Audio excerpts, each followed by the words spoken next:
Hello, family. Enjoy this relaxing moment with SURLEY Tales. Remember to hit the like button, subscribe, and share your thoughts in the comments. It means the world to us. Also, share this video with your friends and loved ones, and turn on post notifications so you don't miss future videos from us. Thank you as you do so. Sit back and relax as we dive into the story. The neon lights flickered against the midnight sky in Lagos, Nigeria, illuminating the frenetic pulse of the city. Motorists raced through the streets in shiny sedans and battered buses alike, while vendors hawked hot suya and roasted plantains to the never-ending stream of nighttime revelers. In a sprawling neighborhood dotted with high-rise buildings and upscale clubs, a particular hot spot known as La Grande Oasis drew the wealthy and the adventurous into its orbit. The club's name scrolled in bright, rotating letters above tinted glass doors, promising music, mystery, and moments that could change one's life forever. Inside, the heavy bass from Afrobeats music reverberated through the dance floor. Stylish young men and women swayed in the dimly lit lounge, the air thick with the scent of exotic perfumes, spilled liquor, and the electric promise of excitement. Clusters of friends snapped selfies near the plush couches, while bartenders mixed colorful cocktails behind a counter that glowed with LED lights. This was where the city's privileged youth came to see and be seen, and sometimes where fate intervened in the most unexpected ways. 20-year-old Amara Uchendu had never stepped foot in a place quite like this. She was a newcomer to the city, having arrived in Lagos only a few weeks ago for a marketing internship she had painstakingly secured. Raised in Enugu, from a modest family background, her parents had done their best to shelter her from the wilder side of life. Though she wasn't a minor by any means and was well on her way to adult independence, she'd always found comfort in quiet corners of libraries and church gatherings back home. Nightclubs were worlds away from the environment she had known. But that evening, spurred on by a group of new friends from her office, Amara found herself stepping into La Grande Oasis with shaky excitement and nervous laughter. The neon strobe lights dazzled her senses, the music pounded in her chest, and she felt a mixture of thrill and apprehension about letting loose for just one night. Her colleague, a vivacious girl named Ada, insisted it would be a good way to welcome Amara to city life. "Relax," Ada teased. "You've been working so hard and hiding in your room. Come see how Lagos parties." Before she knew it, Amara was settling on a plush stool at the bar, her hands trembling slightly as she clutched a glass of something sweet and tangy. She hadn't caught the name of the drink, only that her new friends insisted it was delicious and harmless. The bartender winked. "We don't water down drinks here, so sip carefully," he warned playfully, but the caution flew over her head in the midst of the crowd's jubilant atmosphere. A few songs and cocktails later, an unsteady warmth began to spread through Amara's body. She was lightheaded, giddy, and although not a seasoned drinker, she found herself more open to the swirl of new experiences around her.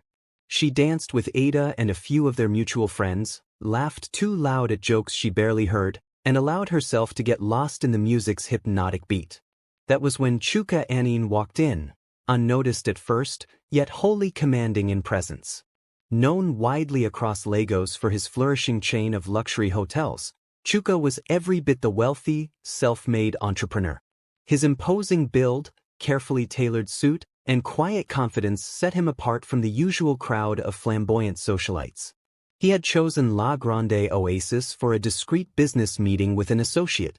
However, upon arrival, he learned that his associate was running late, leaving him to sit alone at a private table in a roped-off VIP corner. Chuka hardly ever mingled in such places anymore. At 33, he had outgrown the starry-eyed euphoria of Lagos nightlife. He was there purely out of necessity. Business deals often happen in unlikely venues. Bored, he swirled a glass of vintage cognac in his hand while scanning the crowd. That was when his eyes settled on a young woman with a shy smile. She seemed out of place amid the boisterous throngs, dancing with an awkward but endearing rhythm next to a friend who was far more confident on the dance floor. Something about Amara's innocence struck Chuka. Perhaps it was the way she gazed at the surroundings as if the neon world was brand new. Or maybe it was the flustered look on her face as she tried to keep up with her friends. What he didn't realize yet was how profound their chance encounter would become. Yet in that moment he couldn't deny a faint tug of curiosity. Meanwhile, Amara's legs were beginning to feel like jelly. The heat from the overhead lights and the swirl of people pressed too close were overwhelming. She excused herself from Ada and staggered toward a quieter area, searching for some fresh air.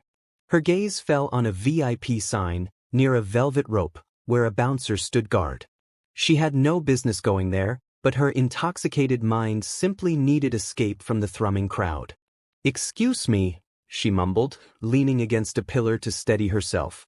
The bouncer eyed her with suspicion, then noticed she seemed about to topple over. Before the bouncer could redirect her, however, Chuka stepped forward. "Is she with you, sir?" the bouncer asked, uncertain. Chuka nodded, a polite smile forming on his lips. He had seen her staggering in, and his instinct was to help. Without a word, he gestured that she be allowed inside the private booth. Amara was too dizzy to question whose territory she was stepping into. She only felt grateful for the sudden quiet and the plush seat that seemed to cradle her exhaustion. That was how she ended up face to face with Chuka, her eyes half-lidded as she tried to maintain composure. Even through the haze of liquor, she registered his striking features: sharp cheekbones, a cool demeanor, and an aura of quiet authority. "Thank you," she managed to whisper. Her heart pounded in a mix of nervousness and curiosity. This was no ordinary man, she sensed. His expensive cologne and perfectly tailored suit spoke volumes. Chuka nodded once, offering her water. "You might want to drink this," he said gently. "You've had a bit too much." His voice was deep and reassuring, carrying the polished accent of a well-traveled Nigerian. Relieved, she accepted the glass. The water felt like heaven on her tongue, and she realized just how parched she was. Half an hour later, after sipping water and fanning herself, Amara felt some clarity return. The music's roar outside the VIP area no longer frightened her, and the swirling lights no longer threatened to send her to the floor. She found herself making shy conversation with Chuka, who asked her name and why she looked so uneasy in a place where everyone else seemed to fit right in. She told him bits of her story: the internship, the newness of the city, her lack of experience with clubs, and how she had been coaxed into coming by her eager colleagues. Chuka listened patiently, occasionally smiling at her earnestness. He recognized in her a type of innocence he rarely encountered in his social and business circles. In time, she tried to stand, determined to find her way back to her friends, but stumbled again. Whether it was the potency of the cocktails or her inexperience with alcohol, her legs wobbled. Chuka, acting on gentlemanly instinct, caught her before she hit the ground. The sudden closeness of their bodies startled them both. He felt her fast, erratic heartbeat. She noticed the faint lines of concern around his eyes. At that moment, Ada burst into the VIP section, scanning for her missing friend.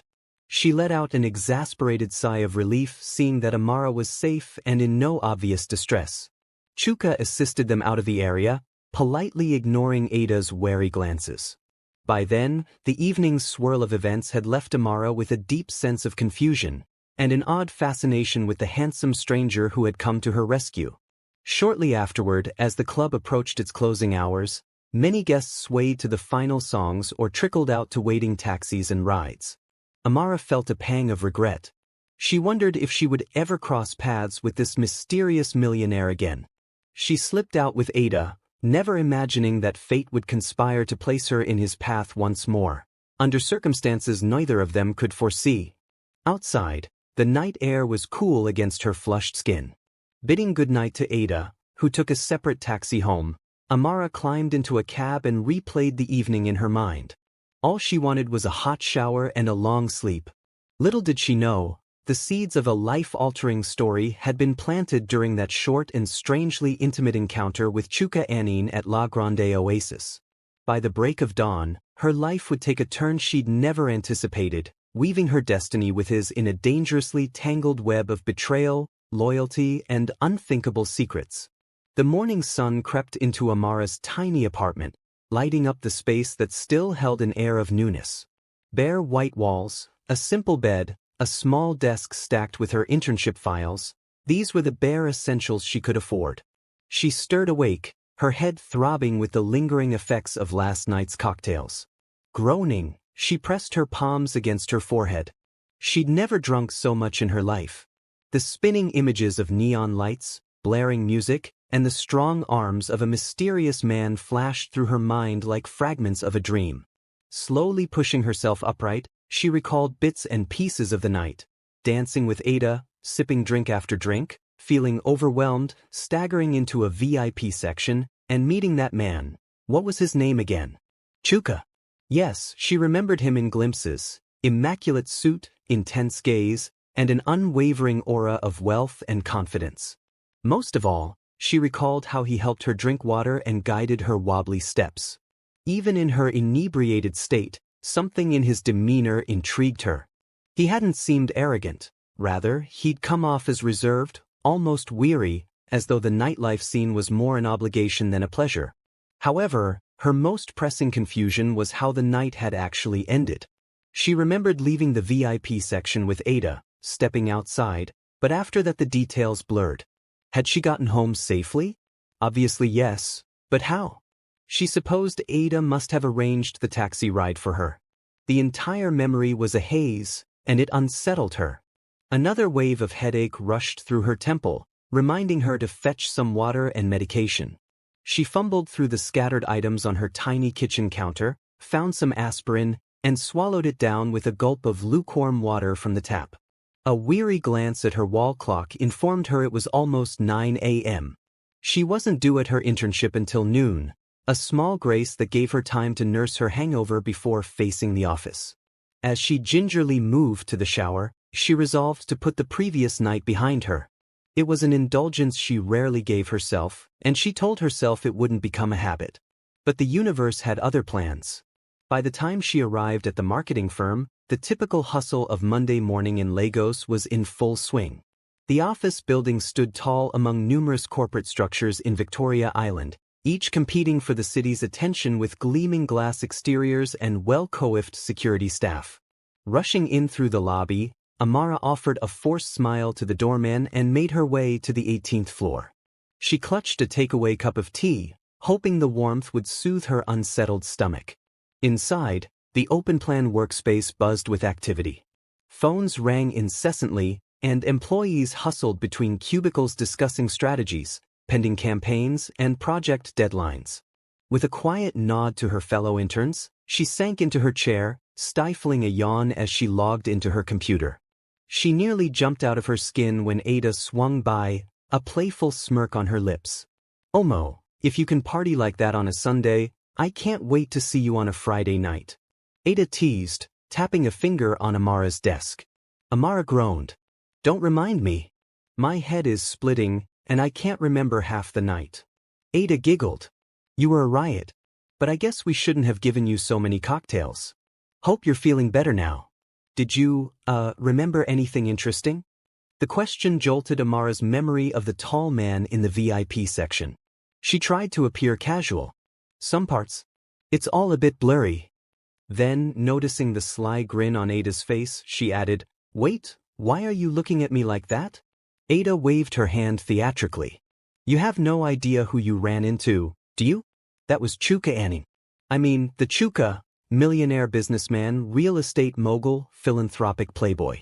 He's always in the news for one business investment or another. And rumor has it he's married, but nobody ever sees his wife." Amara froze. She heard the name clearly but hadn't put it together that he was that Chuka, one of the wealthiest men in the country, frequently profiled in business magazines. Her eyes widened. He's married?" Ada shrugged. "That's what the tabloids say, but it's hush-hush. People claim they rarely appear in public together, so either they're separated or there's some arrangement. With these mega-rich folks, you never know the true story." Then, lowering her voice, Ada added, "He seemed pretty interested in you, though." Amara's cheeks warmed. "He was just helping me because I was dizzy," she countered, trying to quell the swirl of emotions inside her. She couldn't deny the spark she felt in his presence, but hearing he was married sent alarm bells ringing through her moral conscience. She tried to shrug off the sudden wave of confusion. "Anyway, he's out of my league," she concluded firmly, returning her gaze to her computer screen. Ada let out a dramatic sigh, placing a cappuccino on Amara's desk. All right if you say so, Miss Modest. Drink this, it might help wake you up. Meanwhile, let's not forget we have the brand campaign pitch in a few hours. A sense of relief washed over Amara as she turned her attention to work. She needed to ground herself in something practical, something that didn't involve the swirl of last night's events. For the next few hours, she focused on proofing marketing materials and double-checking data analytics. By the time midday rolled in, she'd almost succeeded in distancing her mind from the memory of her chance encounter. However, fate intervened again in the form of her supervisor, Mr. Agu. He ambled over, adjusting his thick glasses and shuffling a sheaf of papers. Amara, you have a great eye for detail. I need you to put the finishing touches on these documents. They're for a potential client who's coming in for a meeting tomorrow morning. Big shot. Owns a chain of hotels. He said this with a hint of pride, as though landing such a client was a huge coup for the firm. Amara's stomach plummeted. Sure, sir. What's the client's name? She tried to sound casual, but her heart pounded. Mr. Agu looked at his folder. Let's see. Anene Enterprises. The man's name is, well, you guess it, Chuka Anene. A swirl of emotions, surprise, anxiety, excitement, and a strange undercurrent of fear invaded Amara. She forced a smile, hoping her face didn't betray her. I'll, get right on it, she murmured, reaching out for the folder. The moment her supervisor left, she slid the papers across her desk and stared at the name typed in bold letters. Chuka Anene Enterprises. The lines blurred as a sudden wave of lightheadedness coursed through her. The same man who had cradled her in his arms at a nightclub mere hours ago was about to become a potential client for her company. Wrestling with her thoughts, she tried to rationalize. Maybe he wouldn't even remember her. Maybe the meeting would be professional and straightforward. But deep inside, she couldn't deny the pang of curiosity and the jolt of adrenaline that shot through her nerves. She clutched the folder, took a measured breath, and told herself that she would handle it just like any other professional task. After all, she was an intern with big dreams in Lagos. She couldn't afford to let last night's confusion jeopardize her future. Sinking back into her seat, she began reviewing the materials meticulously. Hours passed, and she revised the branding proposals, organized the pitch slides, and inserted relevant data about the hospitality industry in Nigeria. Each time she typed his name, her heart beat a little faster. She was determined to keep it strictly business, but the mental image of his dark eyes lingered, making her question whether the night's events were mere coincidence or a sign of something bigger. By evening, her notes were tidy, and the brand pitch was ready. The rest of the office had mostly emptied, yet she stayed behind to give everything a final check. Her phone buzzed with a message from Ada.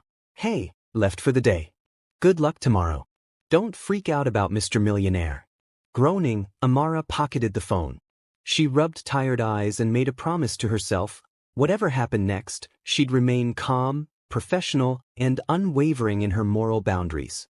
Because if the tabloids were correct, and if this man truly was married, any form of personal entanglement would be disastrous. Finally, she shut down her system and stood, rummaging for her purse. A glance at the large office windows revealed the shimmering lagoon and the city's skyline glittering in the dusk. As she walked out, her mind flickered back to that moment in the VIP lounge, the hushed concern in Chuka's voice when he offered her water. She had no idea that within 24 hours, her world would tilt on its axis in a far more dramatic way than a drunken night out. Unbeknownst to her, fate was weaving a tangled tapestry, one that would bind her to Chuka Anene with threads of intrigue, danger, and ultimately, a single act of salvation that would change both their lives forever. By the time dawn broke on Tuesday morning, Lagos was already wide awake, a city in perpetual motion.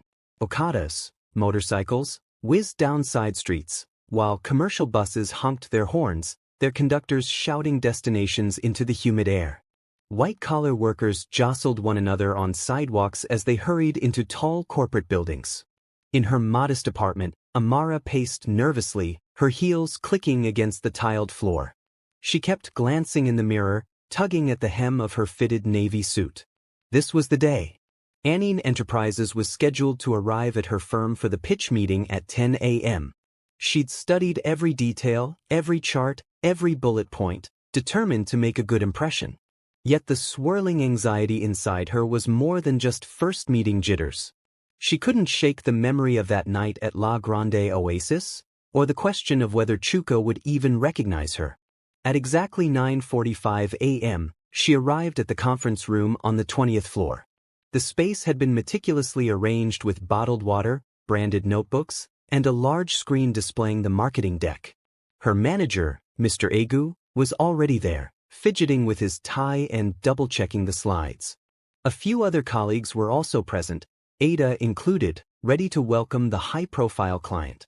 At 9:59 a.m., the elevator doors opened, and in walked Chuka Anene, flanked by a personal assistant and a legal advisor. He wore a crisp charcoal suit, exuding the poised confidence of a man who'd sat through countless boardroom negotiations. The entire atmosphere of the conference room shifted, as though the air itself recognized the presence of power and money. People exchanged quick, hushed glances, each aware of the significance of landing this account. Amara stood at the far side, holding a portfolio of documents close to her chest. For a moment, her breath caught.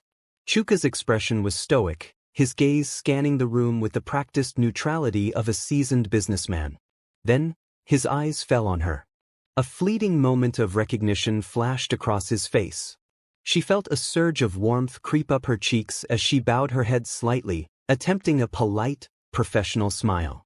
Mr. Egu stepped forward, greeting Chuka with a handshake. "We're honored you're considering us, Mr. Anene. My team has prepared an extensive proposal we believe will meet your brand's expansion needs." Chuka offered a courteous smile and nodded. "Thank you, Mr. Egu. I look forward to seeing what your firm can offer." His gaze flicked briefly to Amara again before returning to Mr. Egu. Within minutes, the meeting commenced. A colleague started the presentation, flipping through slides that showcased current market analytics, proposed branding concepts, and strategic marketing rollouts. All the while, Amara remained stationed beside the presenter to offer additional data or clarifications. She did her best to steady her voice, focusing on the content rather than the man watching from across the mahogany table. But once or twice, when Chuka asked a question, he looked directly at her. She responded with measured composure, describing how their ideas could help his hotel chain tap into a younger, more tech-savvy demographic. Each time he spoke, she felt the timbre of his voice reverberate inside her chest, pulling her momentarily back to that night. The booming music of the club, his gentle concern for her well-being. By the end of the 2-hour session, the atmosphere had mellowed. There were nods of approval, a sense that things had gone well.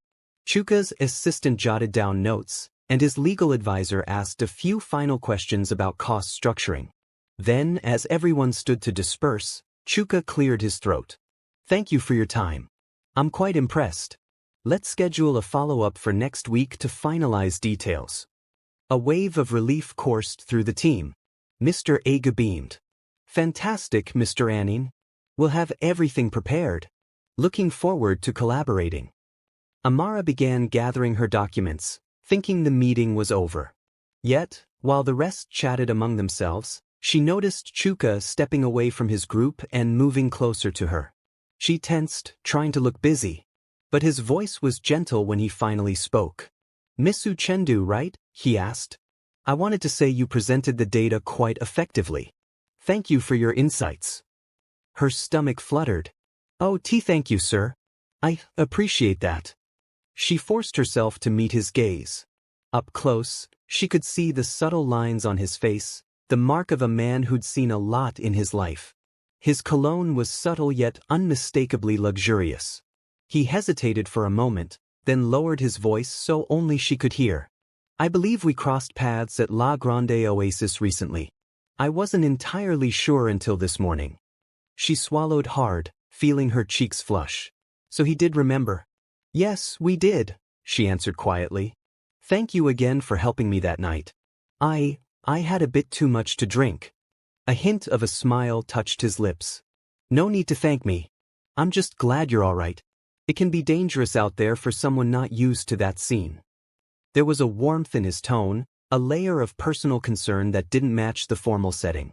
Before she could respond, Mr. Egu approached, patting Chuka gently on the shoulder. "Mr. Anene, we'd love to show you around our facilities, if you have a moment." Obligingly, Chuka nodded, stepping away with an air of polite professionalism. Amara exhaled, heart pounding.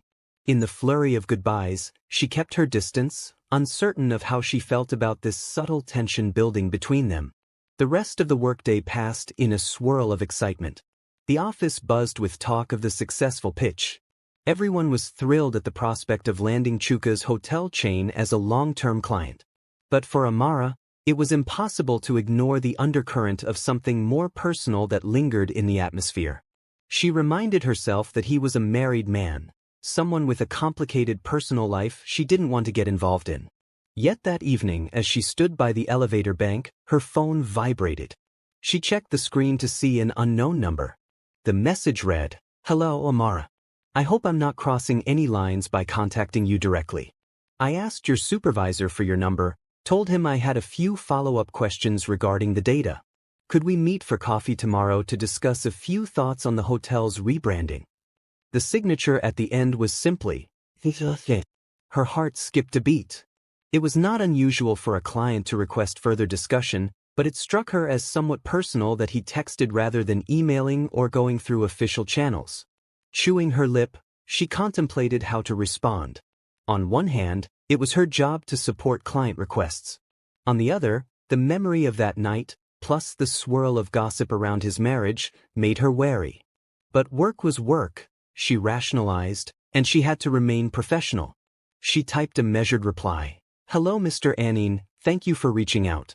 I'm available for a quick meeting tomorrow morning or afternoon. Please let me know your preference." Within seconds, the phone vibrated again. "Tomorrow at 11 a.m. at Café Mosaic in Victoria Island, if that works for you." She exhaled slowly, replying with a crisp confirmation. Then she watched the elevator doors slide open, stepping inside with her thoughts tangled. The city lights glowed in the glass reflection as she descended. Beyond those doors lay a Lagos nightlife she was only beginning to discover, one that had already drawn her into the orbit of a powerful, magnetic man. She gripped her phone, telling herself it was strictly business. Yet somewhere deep in her chest, a part of her knew that destiny had already started weaving a narrative far more complex than any marketing plan. Little did she know that this simple coffee meeting would place her at the crossroads of secrets and betrayal. In less than a week, she would find herself in a precarious position, one that would test her moral compass, endanger her life, and ultimately lead her to save Chuka from a diabolical plot set in motion by someone much closer to him than she could have imagined. The threads of fate were tightening around them both, and the next few days would reveal how one drunken night could spiral into a drama of poison, cunning, and unexpected heroism that no one saw coming. Café Mosaic was nestled on a tree-lined street in Victoria Island, its facade decorated with pastel umbrellas and potted plants overflowing with bougainvillea. It was a chic spot frequented by executives, socialites, and couples looking for a cozy brunch nook. When Amara arrived at exactly 10:55 a.m., she could already see Chuka seated at a corner table inside, glancing at his phone. Even from a distance, his imposing figure stood out among the other patrons. She exhaled, stepping into the softly lit cafe. A gentle hush of conversation and the aroma of freshly ground coffee enveloped her senses. Nodding politely at the waiter, she made her way to Chuka's table, forcing her heart to stop racing. She had worn a simple, professional outfit, black slacks and a crisp white blouse, hoping to maintain a purely work-appropriate tone. As she reached the table, he stood to greet her with a polite handshake. "Amara, good morning. Thank you for coming." She nodded, taking a seat across from him. "Good morning, Mr. Anene. It's a pleasure." She kept her voice poised as though she were meeting any other client. Yet the memory of his arms around her at the club and the intensity of his gaze in the boardroom lingered just beneath her composure. A waiter appeared, handing them menus. Chuka ordered a latte and a slice of banana bread. After a brief hesitation, Amara opted for a simple cup of black coffee, her appetite quashed by the knot of nerves in her stomach. Once the waiter left, Chuka leaned forward slightly. I want to commend your firm's thoroughness, he began, his tone even and businesslike. But I had some questions about targeting international travelers. My hotels attract a sizable clientele from abroad, and I'd like to see how your team proposes to capture that market. Grateful to dive into a professional topic, Amara opened her file and explained in measured detail how digital campaigns, influencer collaborations, and high-end travel expos could position his brand as a premier luxury experience for foreign visitors. She spoke confidently, referencing data and industry insights. Chuka listened intently, occasionally taking notes on his phone. The conversation flowed easily for about 20 minutes. Then, as the cafe's bustle continued around them, he paused, swirling the latte in his cup. I appreciate your thoroughness, Amara. Truly. Your perspective is refreshing. He set the cup down gently, a subtle tension creeping into his voice. But I also realize you might be a bit uncomfortable about me contacting you directly. She felt a flush rise on her cheeks. It's my job to be available for clients, Mr. Anene, she replied carefully. You're welcome to reach out anytime. He studied her for a moment, as though gauging her sincerity. I recall you discovered I'm married, he said softly. You probably read about it or heard rumors? Her heartbeat quickened. She nodded slightly, not trusting herself to speak. She'd never expected him to address the topic so bluntly. He sighed, glancing at his coffee cup. It's complicated. My wife, S.A., and I have been distant.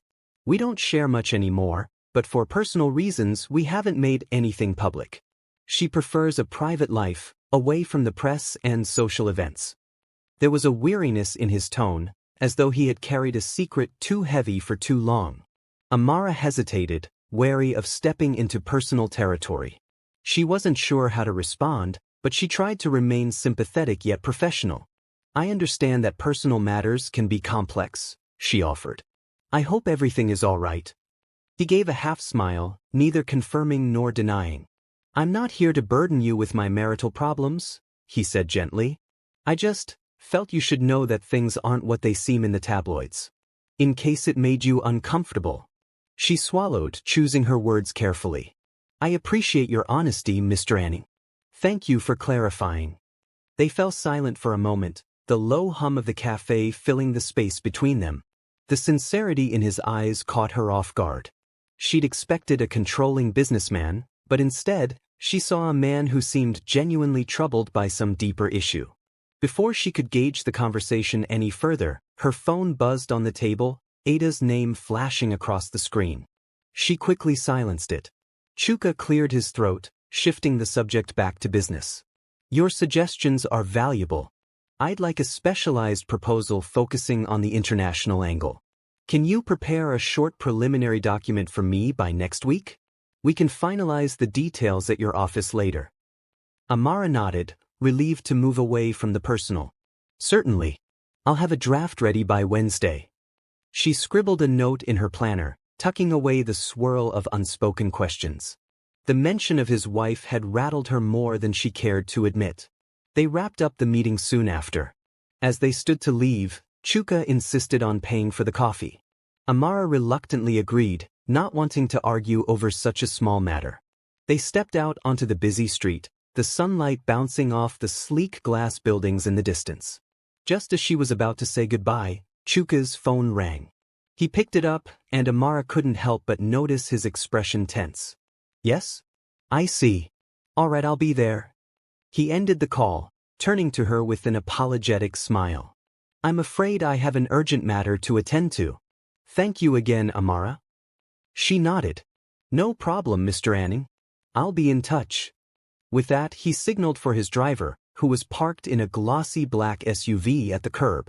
A uniformed chauffeur jumped out to open the door, and within seconds, Chuka was gone, leaving her alone on the sidewalk with her thoughts. That same afternoon, across town in a secluded, opulent mansion, S.A. Anene was stewing in her private parlor. The gentle hum of air conditioning did little to cool the fiery resentment in her eyes. She picked at the hem of her designer robe, anxiously awaiting the arrival of her so-called spiritual advisor, a mysterious woman reputed to solve problems of the heart, often at a steep price. Essay's marriage had been unraveling for years, and she'd grown bitterly unhappy. While the public believed she was content living a life of luxury far from the spotlight, the truth was that she was racked with suspicion and jealousy. She couldn't bear the idea that her husband was slipping further out of her grasp, possibly finding solace in someone else's company. As she paced the marble floors, her phone beeped. A quick glance showed a text from a private investigator she'd hired weeks ago. He was seen meeting a young woman this morning at Café Mosaic. No suspicious activity, but they looked quite friendly. Essay's heart thundered. She gritted her teeth, feeling her anger surge. A young woman. So her suspicions were correct. Chuka was stepping out on her. She refused to be made a fool of by a philandering husband, no matter how discreet he thought he was.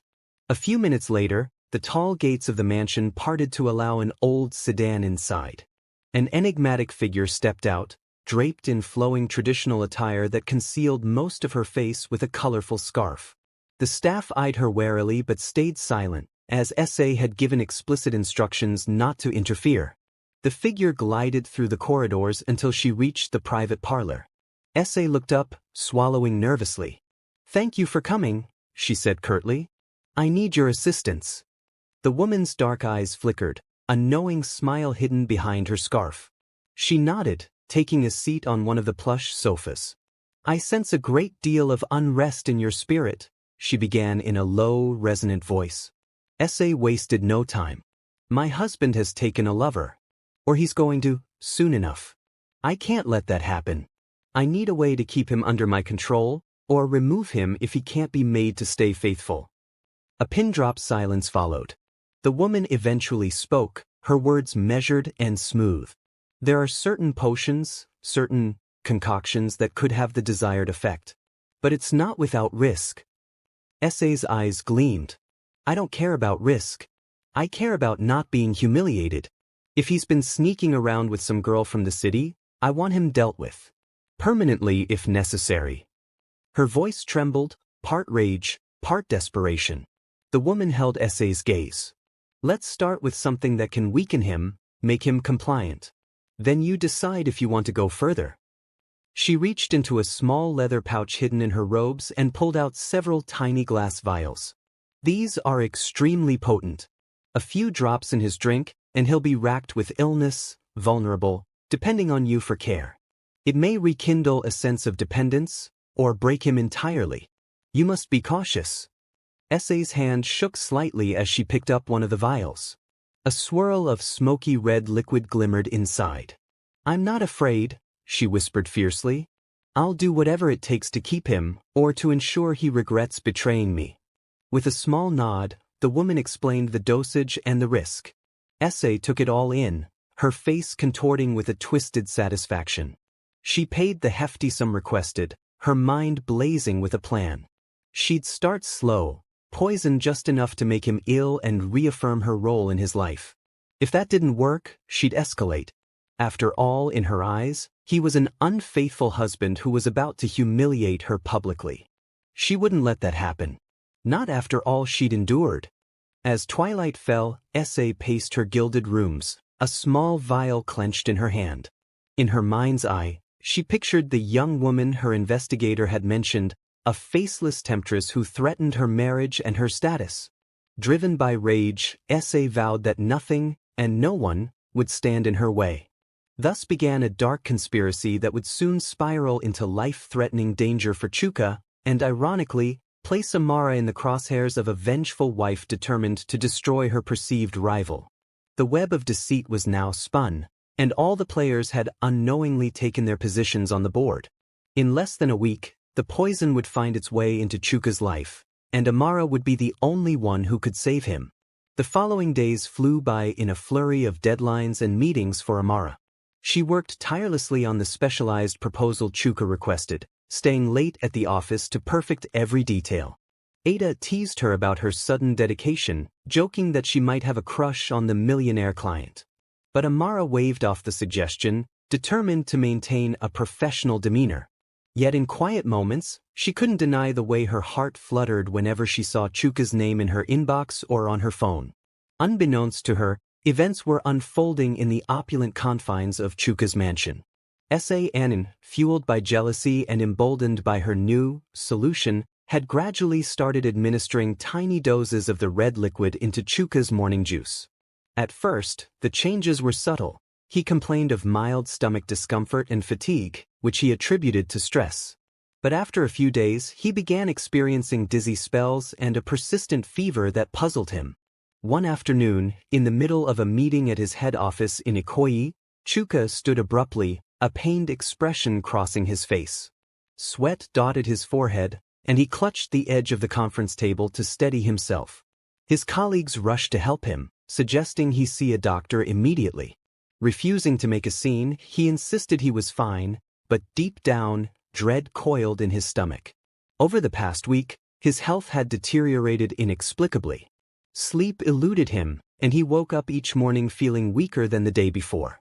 That evening, back in the mansion, Chuka hovered around him like a dutiful spouse, pressing a cool cloth to his forehead, making him soup, and insisting he rest.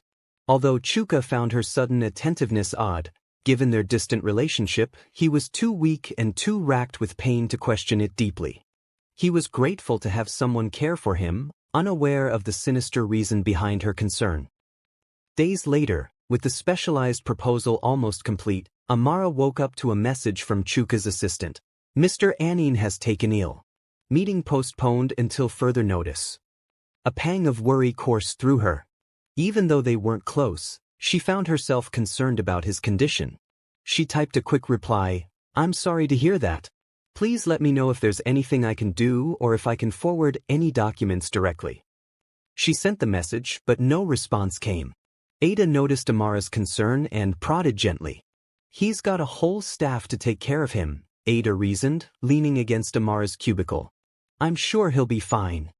Amara tried to push it from her mind and focus on other tasks, but every so often, she caught herself glancing at her phone. A strange sense of foreboding weighed on her. She dismissed it as nothing more than empathy for a client. Yet somewhere deep down, she felt the stirrings of something more, a subtle, growing attachment she refused to fully acknowledge. As the weekend approached, Chuka's condition worsened. He was bedridden, feverish, and plagued with mysterious pains. Doctors came and went, prescribing antibiotics and running tests, yet no definitive cause emerged.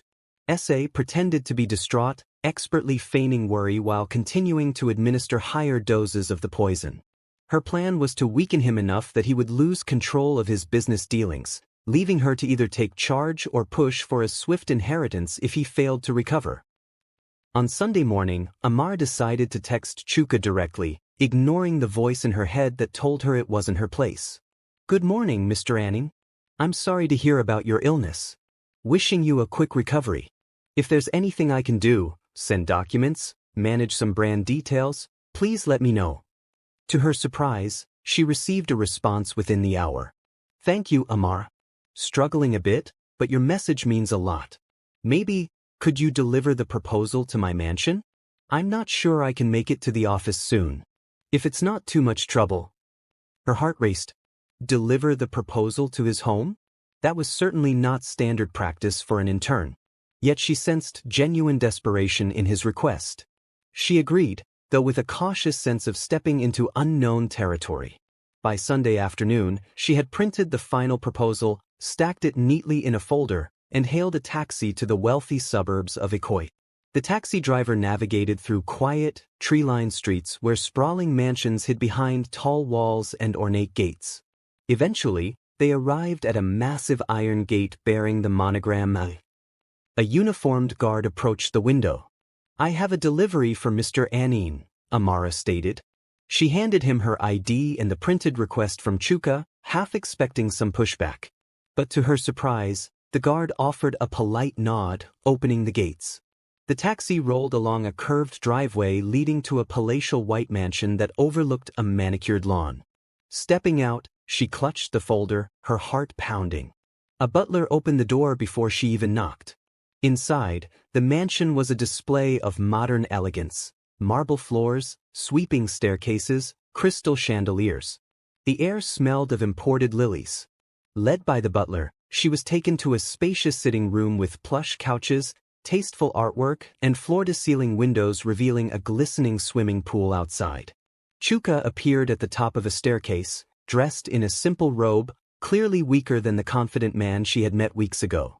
His face was pale, and dark circles under his eyes told of restless nights.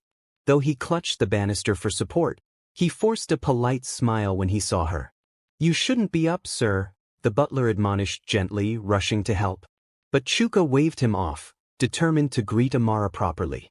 He descended slowly, each step seeming to cost him great effort. Eventually, he settled in an armchair near the window, beckoning her to sit across from him. "Thank you for coming," he whispered hoarsely. "I appreciate it more than you know." Concern clouded Amara's features as she offered him the folder. "I'm sorry to see you like this. Have you seen a doctor?" He nodded weakly. "Several, but they can't find anything conclusive. Some suspect it's a tropical fever. Others aren't sure." He rubbed his temples. "It's been rough." That was an understatement, given how haggard he looked. Amara's eyes flickered around the room, noticing the emptiness. "I thought your wife would be here," she said, trying to sound casual. Immediately, she berated herself. Why was she prying? He glanced away, a fleeting shadow of pain crossing his face. "She's resting," he answered simply.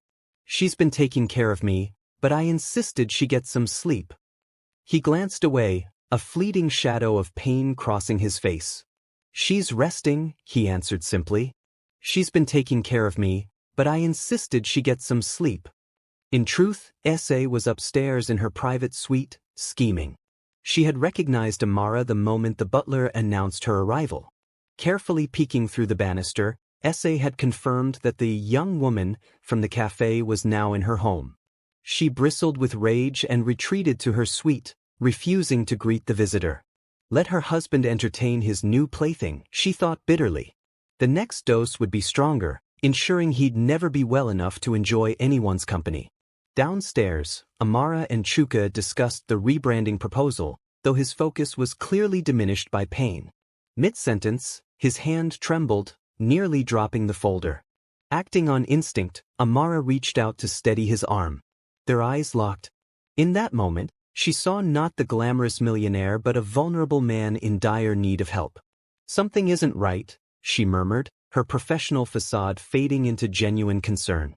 "You need answers, real answers. Can I do anything? Perhaps recommend a specialist or reach out to someone." Chuka nodded vaguely, clearly exhausted. "Maybe. I'll try contacting a family doctor again, but you being here helps. It gives me hope." His voice was raw. He paused, collecting himself. "I'm sorry. This must be so strange for you." Amara shook her head. "No, it's fine. Please, just focus on getting better." She set aside the paperwork and leaned back, scanning the room for any sign of help. Perhaps the staff was out of earshot. "I can drive you to the hospital, or arrange a private consultation, if you prefer." Before they could continue, a maid appeared with a tray of tea. She set it on the table, bowing slightly. Chuka reached for the cup, his hand unsteady. Amara watched, feeling uneasy. Something about the entire situation, his unexplained illness, the tension in the house, put her on edge. He took a sip of the tea, grimacing as if even that small motion caused pain. "Thank you," he said to the maid, who curtsied and left. Unable to resist her intuition, Amara placed her fingertips lightly on his wrist. "Please, let me call a doctor for you," she urged again. Chuka was about to respond when another wave of dizziness struck. His eyes rolled back momentarily, and the teacup clattered to the floor, spilling the steaming liquid across the marble. Alarmed, Amara shot up, calling for the butler. The staff rushed in, helping Chuka before he collapsed completely. She stepped aside, her heart pounding. This was no ordinary fever or flu. He looked like a man fighting a battle he wasn't equipped to win. S.A. watched from the second-floor landing, unseen, her lips curling into a twisted smile. The poison was working faster than expected. Before long, he would be too weak to resist. And the naive girl who had walked into the mansion carrying her precious marketing proposals wouldn't be able to save him. Or so S.A. believed, never suspecting that this same young woman would soon unravel her plans and stand as the only barrier between Chuka and a slow, lethal end. Amara left that afternoon deeply shaken. She knew something was horribly wrong, and she was determined to find out. In her mind, she replayed every detail: the staff's anxious faces, Chuka's deteriorating condition, and the underlying tension that seemed to emanate from the very walls of the mansion. By nightfall, she resolved to do whatever it took to ensure he got proper medical care, even if that meant defying professional boundaries. Time was running out, and if she didn't act, Chuka Anene might not see the next sunrise. Late Sunday evening, Amara's small apartment felt like a stifling box. She paced back and forth, phone in hand, determined to find a reputable specialist for Chuka. After several calls, she managed to get an appointment with Dr. Bamidil, a highly recommended physician known for his diagnostic acumen. She texted Chuka's phone, hoping either he or a member of his staff would see it. "I've made an appointment with Dr. Bamidil for tomorrow morning. Please go, I'm truly worried about you." Night dripped into dawn with agonizing slowness. When Monday morning arrived, Amara braced herself for work. Halfway through her commute, her phone buzzed. She hurriedly unlocked it. The message was brief and from Chuka: "Thank you. I'll try to make it." Relieved that he was still conscious and capable of texting, she spent the morning in a haze, anxiously awaiting news. Around 1 p.m., a call came from Chuka's number. She ducked into a quiet hallway at her office to answer. His voice was faint but laced with relief. "Dr. Bamidil suspects poisoning," Chuka said, as though he couldn't believe his own words. "He's running more tests, but this changes everything." Amara's heart pounded. "Poisoning? Are you safe?" The pause. "I'm at the hospital now. My staff is here," he replied cautiously. "I should be careful about who I trust." "Thank you, Amara. Without your push, I might not have come here in time." The phone line crackled with unspoken dread. Then the call ended, leaving her trembling. Someone close to Chuka was poisoning him. But who? She didn't want to jump to conclusions, but she knew that suspicion fell on people within his inner circle, possibly even his wife. She returned to her desk, mind racing. She wanted to storm out of the office, to do something, but she couldn't abandon her job on a hunch.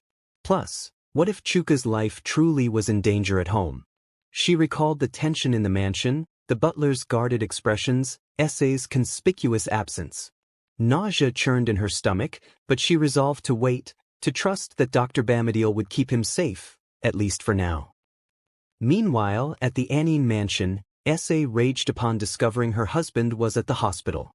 She cornered a bewildered maid, hurling accusations. Who told him to leave? He was supposed to be resting. The maid cowered, shaking her head, insisting she knew nothing. Essay retreated to her suite, grabbing the phone to call her investigator. "Find out who visited him, who took him to the hospital," she hissed. She was met with uncertain answers. No one knew for sure, only that he had an appointment with some specialist. Enraged and increasingly paranoid, she cursed under her breath. Essay had come too far to let her plan collapse. If Chuka was going to unravel the truth, she needed to act swiftly. She considered fleeing, but that would mean sacrificing her luxurious life. She considered finishing the job more dramatically, but that risked immediate suspicion. Torn by her own malice and greed, Essay devised a final plan.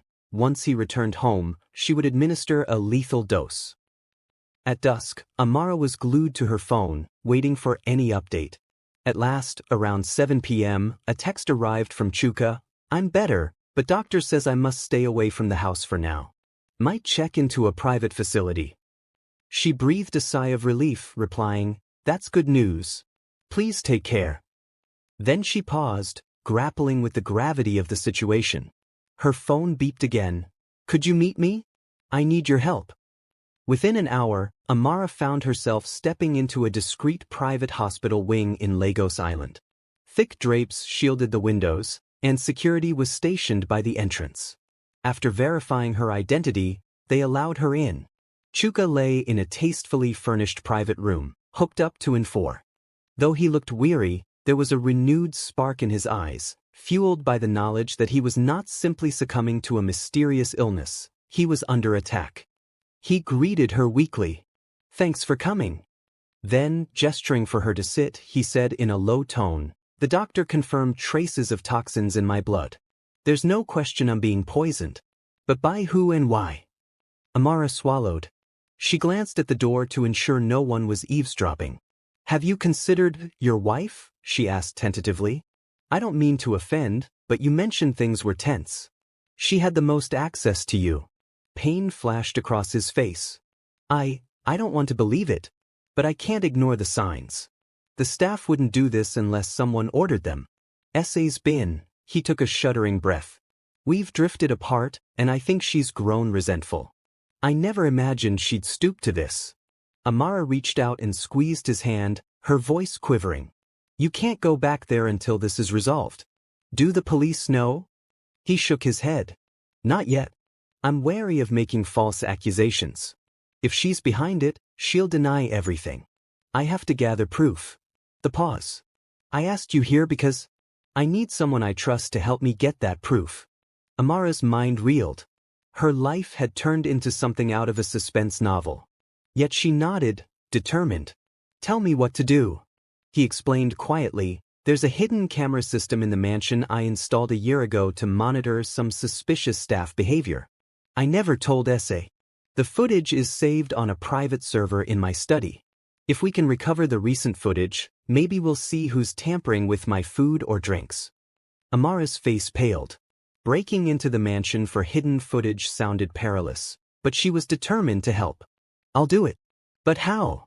He handed her a small key. "This opens the desk drawer in my study. Inside is a flash drive and the server access instructions. I can't risk sending my staff. And I certainly can't go myself. You're the only one I can trust." Her heart pounded as she took the key. This was well beyond the scope of her internship, and dangerously close to interfering in a marital war. But seeing the desperation in his eyes, she couldn't say no.